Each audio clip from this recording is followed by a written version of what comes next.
E aí, gente, tudo bem? Eu sei, tudo bem não tá, né? Mas é o que a gente tem, né, gente? Não tem outro jeito. Na realidade, a situação é muito grave, muito grave. É importante que vocês se conscientizem disso, pelo amor de Deus.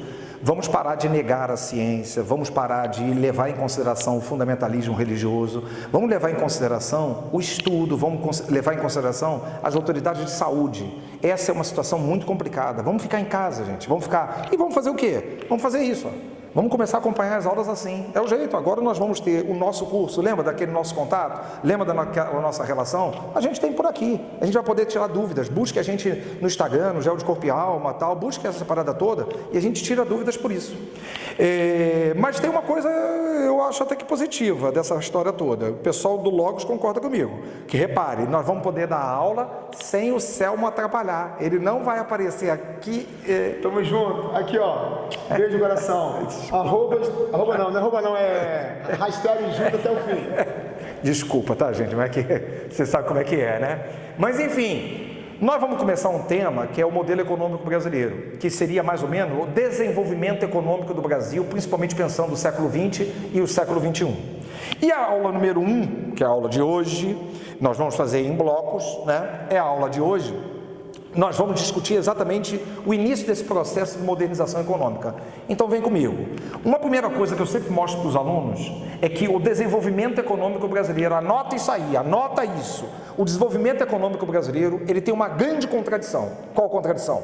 Nós crescemos muito economicamente, nós nos industrializamos muito, inclusive nós temos as maiores taxas de crescimento econômico do mundo ao longo do século XX, entre os 5 países do mundo, fácil em termos de crescimento econômico. Em compensação, tanto é verdade que nós estamos hoje entre os 15 países mais ricos do mundo, temos a 9ª economia do planeta. Em compensação, nós temos o país em 9º lugar em termos de desigualdade. Nós temos um país que dentro da mesma cidade, como São Paulo, você tem uma expectativa de vida de 79 anos para a parte mais rica e 54 anos para a parte mais pobre. E se vocês não conseguirem ver alguns detalhes do que a gente está dando da aula aqui, vocês têm essa aula no próprio drive do Logos. Então vocês busquem lá essas informações todas. Nem precisa anotar diretamente esses dados aqui, porque vocês têm isso. Precisam anotar algumas coisas que a gente fala aqui, obviamente, em sala de aula mesmo, eu falo isso muito para vocês. Mas então reparem, acho que é importante que vocês visualizem isso. Desenvolvimento econômico com desigualdade social. Chama-se isso até de modernização conservadora. Nós modernizamos na parte econômica e ficamos, em termos do social, dentro de um atraso, infelizmente, para grande parte da sociedade brasileira. Então vamos começar essa discussão. Repare, tem uma galera que gosta de dividir o processo de desenvolvimento do Brasil em algumas etapas. E aí diz assim, olha, entre 1500 e 1808 foi a proibição. Repara que isso está entre aspas. Mas qual é a ideia mais ou menos que ele quer falar? Esquece indústria aqui. Esquece indústria aqui. Esquece indústria para essa parte. Deu uma outra, aí o pessoal continua nesse processo dizendo que uma segunda fase iria de 1808 a 1930. 1808 a 1930, a implantação. Faltou até uma aspas aqui, mas essa ideia de a implantação é que aí a gente começa um processo. E Marcelo, o que eu anoto sobre começar esse processo? A chegada da família real. Não, nós aqui não vamos discutir os motivos, por que a família real veio, não é essa questão não, até porque isso adivinha para quem? O Selmo. Mas isso aqui da chegada da família real, o que eu acho que devia ficar na tua cabeça é o seguinte, o Brasil passa a ser a sede do governo português. Quer dizer, na verdade, isso acontecendo, a gente passa a ter uma outra perspectiva que era diferente daquela do Brasil antes da chegada da família real. Isso já ajuda. Outra coisa que eu acho que é importantíssima é isso aqui, tarifas protecionistas nesse período. A ideia em relação de que o Brasil vai desenvolver algumas tarifas que vão proteger a industrialização nacional. Tipo, por exemplo, as tarifas Alves Branco. O cara vai botar 20% sobre os produtos sem similar nacional e 60% sobre aqueles produtos com similar nacional. Era uma forma de proteção a um processo incipiente, um surtozinho de industrialização no Brasil. Mas é importante que você já fique de olho. Outra questão importante, a Era Mauá. Outro surto interessante sobre o processo de industrialização. Mas repare que não é um processo do Estado brasileiro envolvido, mas sobretudo um processo de atividades particulares. Então, tome cuidado para não levar isso em consideração como uma política de Estado. E acho interessante lembrar da Primeira Guerra Mundial, porque ela vai de 1914 a 18. Aí você tem um surto de industrialização, porque se o mundo está em guerra, os produtos estão mais caros. Então a gente vai começar a produzir no Brasil aquilo que a gente importava. Então você tem um surtozinho de industrialização. Começa a ideia de substituição de importações. Então vocês repararam que isso aqui são detalhezinhos, só para a gente iniciar o processo, porque é claro, isso é muito mais do pessoal de história do que da gente, mas a gente está falando só de uma parte econômica, para você ter uma ideia de que começou um processo de implantação, mas ainda não é uma política de Estado para valer, não é um processo efetivo de industrialização. Vamos lá. Aí você repare, vale a pena lembrar que daquele período que nós discutimos, esse aqui, ó, 1808 a 1930, vocês todos sabem que nós temos de 1808 a 1822 o Brasil era colônia. De 1822 a 1889 o Brasil é um país independente, mas uma monarquia. E de 1889 a 1930 o Brasil é um país república, que nós definimos até como a ideia de república o quê? Velha. Aí eu peguei a República Velha para te mostrar como é que esse modelo se inicia. Repare, uma coisa que o pessoal gosta muito é a ideia seguinte, ó, letra A, da República Velha, um modelo econômico primário exportador. O Brasil dependia do setor primário voltado para o mercado o quê? Externo. Prova disso, acompanha aqui, ó. De 1924 a 29, por exemplo, 73% de tudo que o Brasil exportava era café. Entende o que é um modelo econômico primário exportador? A base econômica é o setor primário, voltado quase tudo para o mercado externo.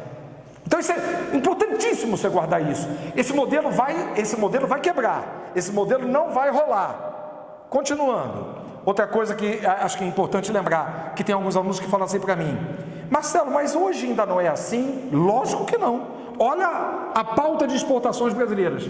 Esse daqui vocês vão ter que pegar no drive, porque eu acho que vocês não vão conseguir perceber muito. Ó. Nós temos problema de exportação de soja, ferro, maquinário, plásticos, químicos. O café está aparecendo aqui, ó. Repare bem o café onde está aparecendo. Então a lógica mudou totalmente, completamente mudou essa lógica aqui. Agora, no que se refere à diversidade, aumentou muito mais em termos de exportação. Hoje, inclusive, nós exportamos muitos produtos industrializados, mudou essa lógica. Continuando, repare, tinha botado para vocês, modelo econômico primário exportador. Letra B, indústria pouco significativa, surtos industriais. Aí tu vai botar o que aqui? Era Mauá, Primeira Guerra Mundial, surtos só. E letra C, não, essa é importantíssima, porque essa tem uma coisa muito a ver com a geografia, porque tem a ver com o espaço. A economia nacional desarticulada. Eles apelidam isso de economia de arquipélago. Qual é a ideia? Nós tínhamos um espaço econômico no Brasil que você não tinha uma articulação entre as regiões quase. A articulação era muito frágil. Reparem nesse mapa aqui, ó, de 1910, esse mapa que talvez vocês não vejam também com muita facilidade, vejam no drive, no material, ele mostra ferrovias no Brasil. Um aluno já me perguntou uma vez: ué, Marcelo, e as rodovias? Que rodovia 1910? Ei, acorda, que rodovia 1910? Claro que não. Então, ferrovia pode ser, mas repara que você não tem quase ligação nenhuma entre as regiões. Em grande parte, as ferrovias produziam para o quê? O porto, para o mercado externo. Ora, minha gente, se você tinha um desenvolvimento isolado, é como se você tivesse várias ilhas econômicas no Brasil. Por isso, economia nacional desarticulada, economia de arquipélago. Entendeu? Pensou nessa ideia? Um aluno me perguntou também uma vez: Marcelo, mas isso no mundo todo, né? Você tinha essas ilhas econômicas. Olha as ferrovias na Europa em 1880. Pelo amor de Deus, não fala isso não. Isso é a prova para você ver como é que o desenvolvimento histórico é importante para a atualidade, né? Como é que você vê que um atraso econômico, um atraso social, ele não é uma coisa que se constrói de uma hora para outra, ele vem com o tempo. É muito complicado um país que se desenvolve para fora e um país, ou no caso um continente, né, que tem vários países, que se desenvolve o quê? Para dentro. Mas vamos lá. Repare, estávamos falando sobre a questão em relação de 1500 a 1808, a proibição. Depois falamos, eu passei direto, a implantação de 1808 a 1930. E agora, olha, 1930 a 56, a galera gosta de apelidar de a Revolução Industrial Brasileira. Claro que a Revolução Industrial Brasileira não começou aqui, 1929, 30 mudou tudo, e terminou em 56. Não, o que ele quer dizer é que, por isso que ele botou até entre aspas, que ali começa um processo mais efetivo de industrialização do Brasil. E claro, nessas anotações que vocês estão fazendo da Revolução Industrial Brasileira, pense em relação a quem? A Vargas. Claro, pense em relação a Vargas. Não tem outro jeito. 1930, sempre a gente tem aquela coisa de dizer assim, né? Decoramos ou não decoramos data? Vale a pena ou não vale a pena decorar a data? Você sabe que acho que vocês, 1930, deveriam. Porque 30 é uma data importantíssima para o pessoal de história, claro, mas para nós, no que se refere assim, 30 significa, sai o modelo primário exportador e entra o modelo urbano industrial. Não é que muda tudo, mas começa a se transformar intensamente a partir dali. E acho interessante, porque eu até botei isso aqui, ó, o início de tudo não é, porque é óbvio que a industrialização brasileira veio antes, mas agora você pode dizer que o Estado brasileiro tem um projeto de desenvolvimento industrial efetivo. Efetivo, não dá para dizer que a industrialização brasileira começou com Vargas, mas um processo efetivo, uma política econômica de desenvolvimento industrial, acho perfeito pensar nisso. Eu botei assim na letra A, por que a mudança do modelo econômico a partir de Vargas? Por que a partir de Vargas esse modelo econômico muda? Porque o Vargas era espetacular, tua avó adora ele, etc. Não é isso não, esquece isso na hora de estudar, esquece essa história de que você ama um cara, odeia o outro. Aqui é que na realidade acontece uma questão importante externa, você sabe do que eu estou falando, eu não vou abrir para essa discussão obviamente agora, a crise de 29, e isso atinge evidentemente o Brasil. Claro que atinge o Brasil. Marcelo, é só esse motivo que faz o Brasil começar com o processo efetivo de industrialização? Claro que não. Lembrem da aula de história, tem um rompimento da política café com leite, há várias questões envolvidas nesse processo, mas aqui nós estamos discutindo uma parte só econômica para chegar na atualidade, que é a quebra da Bolsa de Nova York em 1929, acaba provocando uma crise do modelo agroexportador. Quase tudo do que o Brasil produzia era para o mercado externo, sobretudo, nesse caso, estamos falando de quem? Do café, e grande parte para os Estados Unidos. O epicentro dessa crise é exatamente o território americano. Então, por isso, a economia americana acaba com a crise lá afetando. E lembre-se sempre, crise econômica, minha gente, provoca crise política. Não tem muito jeito. É muito difícil você dissociar economia de política nesse caso. E muito bem, Vargas tem uma discussão a fazer. O que fazer para mudar a economia brasileira? Como que vamos fazer esse processo?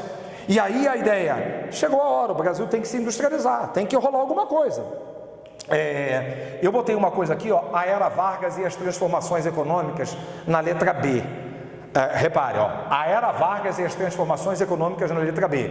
E botei isso aqui, ó, o modelo industrial de substituição de importações. Isso aqui é importantíssimo. Fernando Henrique Cardoso tem uma frase dele que eu gosto muito, que o Fernando Henrique... Pelo amor de Deus, sem ódios, você acha que o Fernando Henrique é comunista? Esquece isso, estamos falando de outra coisa agora. Estude, vamos pensar em relação na ciência, aquela coisa, tá? Fernando Henrique Cardoso disse uma vez uma parada que ele disse assim, olha, o Brasil se industrializou em função de duas tragédias que aconteceram no mundo. Aí ele explicou, o que ele quis dizer? Que em função da crise de 29... e em função da Segunda Guerra Mundial, isso impulsionou a industrialização brasileira. E ele está certíssimo. Por quê? Porque lembra que a substituição de importações já foi importante quando a gente falou aquele negócio da Primeira Guerra Mundial? Com a Segunda esse processo vai se intensificar. E agora, o Estado brasileiro tem uma política oficial de industrialização. Então esse processo vai se intensificar. Getúlio vai estar à frente desse processo, porque me parece importantíssimo isso aqui, ó. Gente, pelo amor de Deus, isso aqui é fundamental. A ideia do intervencionismo estatal, escrevam aí, a partir de 30, o Brasil começa a ter uma política econômica com um Estado forte, um Estado participativo. Ah, Marcelo, mas isso é bom ou ruim? Isso é uma discussão sua. Para nós aqui, o importante é levar que o Estado participando diretamente da economia. Como, Marcelo?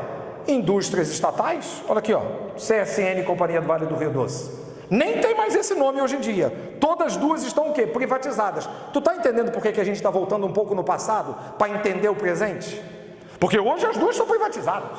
Então eu quero lhe mostrar que no passado, estatizar foi modernizar a economia. Hoje, modernizar para muitos significa privatizar.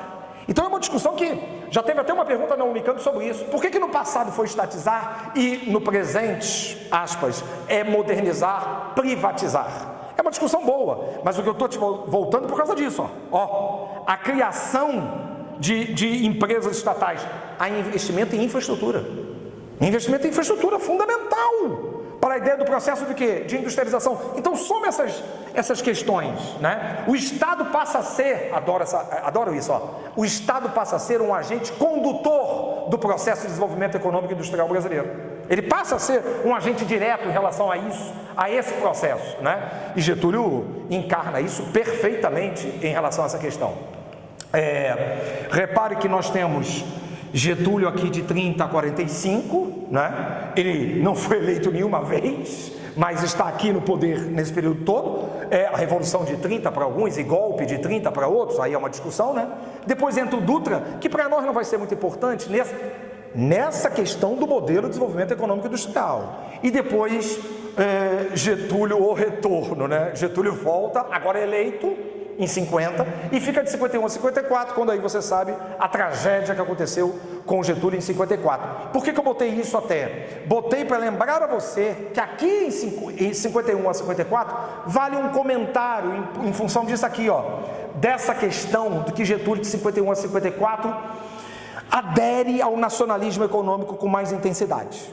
Marcelo, mas o que é isso? Nacionalismo econômico. A ideia é que Getúlio vai defender de que o Brasil deve se desenvolver economicamente, mas privilegiando o capital o quê? Nacional. Ah, isso é certo ou errado? O Globo achava errado. O Globo fazia campanha contra Getúlio. Lacerda, não preciso nem dizer para você como achava errado. A UDN achava errado. Claro que criar a Petrobras, a Shell não gostava, a Esso não gostava, evidentemente que não. Então Getúlio enfrentou um grande desgaste entre 51 e 54 e que piorou a situação com aquela questão do atentado da Rua Toledeiros, que não é meu assunto aqui. Mas a criação da Petrobras é um exemplo perfeito. Ah, já sei, Marcelo, vou botar na prova assim. Getúlio não queria o capital multinacional do Brasil. No Brasil, não faça isso. Olha aqui, ó. Getúlio no Volkswagen. Até onde eu sei, não é nacional. Aqui, ó. Getúlio entrando no Volkswagen. Não faça isso.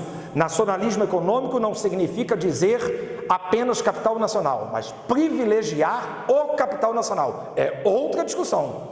E acho que é importante a gente lembrar aqui, inclusive até agradecendo a professora Elaine Durão, que me forneceu essa imagem pessoal dela, do arquivo dela, porque ela estava lá no enterro de Getúlio, né? Ela inclusive assessorava Getúlio para a questão da carta até que ele escreveu, ela assessorou, né? Então ela me deu essa, repare, isso aqui é o aterro do Flamengo, quer dizer, não tinha ainda o aterro do Flamengo. Repara o que foi a comoção do enterro de Getúlio Vargas. Mas isso eu deixo para o Selmo discutir, para o Beto discutir, para essas questões. O que na realidade apenas eu mostrei essa foto para você ver que o impacto que isso provocou, inclusive até nas questões econômicas. Porque você imagina, se o Globo foi contra Getúlio, fazia oposição a Getúlio, quando Getúlio morreu, que ninguém acreditou que foi suicídio naquele momento, o jornal O Globo foi arrebentado. Carros do Globo foram virados. Enfim, uma coisa que eu queria comentar com vocês para lembrar essa discussão em relação estou fazendo merchandising rápido, tá, gente? Para lembrar essa questão em relação de Getúlio, lembrem que Getúlio, então, a indústria de base, porque é aquela indústria que vai dar base para o processo de industrialização, ela é estatal. E Getúlio vai incentivar também muita indústria de bens de consumo não duráveis, que em grande parte vai ser capital o quê? Privado nacional, anote aí. Indústria de base, capital estatal. Indústria de bens de consumo não duráveis, como por exemplo têxtil, capital privado nacional, muito oriundo do café. Por isso que tem muita gente que diz que a indústria é filha do café no Brasil, que grande parte do dinheiro do café foi direcionado para a industrialização. Prova disso que o estado brasileiro mais industrializado é qual? São Paulo, que foi o maior produtor de café do Brasil.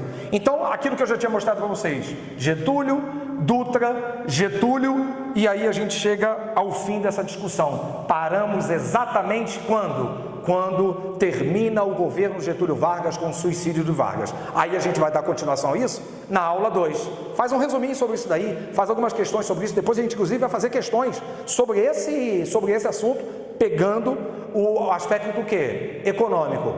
Beijão de corpo e alma.